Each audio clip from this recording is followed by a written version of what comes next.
How to make a refund in Free Fire from your cell phone.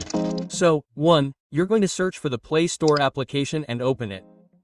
Then you're going to click on your Google profile picture. Step 2. You're going to go to the option that says Settings and we'll click. Then we'll click on the option that says Information. Here we'll slide down to the last option that says Play Protect Certification. Here we'll click. Step 3. Now we'll click on the 3 stripes up here. Then click on Help Center. Then we're going to slide down to where it says Returns and Refunds. We'll click here.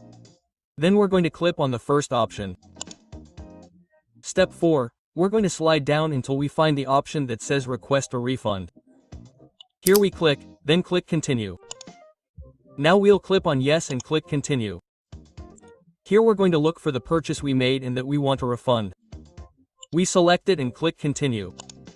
Then here we click on the last option and click Continue. Now what we're going to do here is write a description of why you want to make the refund in Free Fire. Please write something believable so that your refund is successful. Now all that remains is to click on Request Refund and that's it. The request has now been sent. Once accepted, you will receive an email in Gmail.